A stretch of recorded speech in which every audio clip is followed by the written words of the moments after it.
When searching for property on realestate.com.au, we can see that buyers prefer certain amenities. It's a common assumption that it's always good to hit your location wish list, but some things aren't necessarily good from a resale, safety or home insurance perspective. First up, infrastructure. The ability to get around, educate your children and shop in the local area are three characteristics that make life a lot easier. So it's not surprising that people tend to prefer good schools, great public transport and a really good shopping centre. Having these amenities makes certain suburbs far more desirable to live. These high levels of desirability flow through to demand for property, and that can increase resale values. Transportation hubs can bring an element of higher crime. People tend to congregate there at night, and there can be a lot more people going to and from your house on the way to work.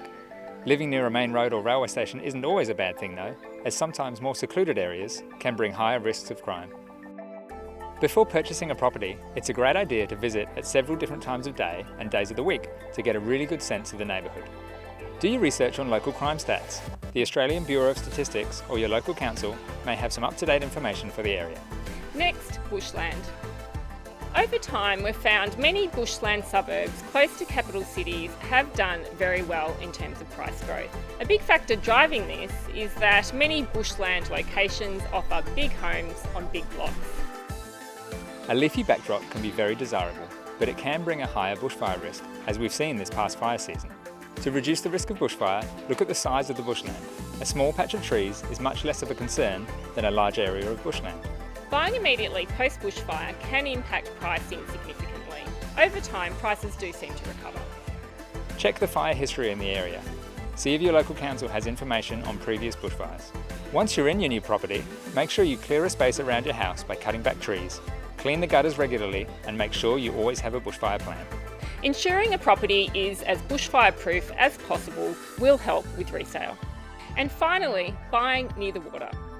Having a water view and being near water is very popular with many buyers. In Sydney, we find that buyers prioritise being close to water more so than other cities. Lots of people love to live near the water, but it can bring a higher risk of flood. Not all waterfront properties are a risk, but it pays to know beforehand. It's not just water proximity that can be an issue. Drainage and overland flow can present problems as well. And what we've found that in many areas that are prone to floods can see big drops in value immediately post the flood taking place. Although longer term, it doesn't seem to make a huge difference to pricing. Check to see if your potential home is in a flood risk area. Your local council should have information and might also be able to tell you whether it's an overland flow risk.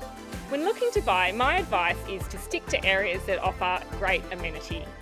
Beyond that, it's more about preference. Some people love water, while others love the bush. The best way to feel confident when buying a new home is to feel informed. So do your research. If your dream home backs onto a river or the bushland and you're willing to take the risk, then go for it. Just make sure you know the potential costs before you take the plunge. Youi is a good insurer to reach out to because our more tailored approach can give you confidence in your new location.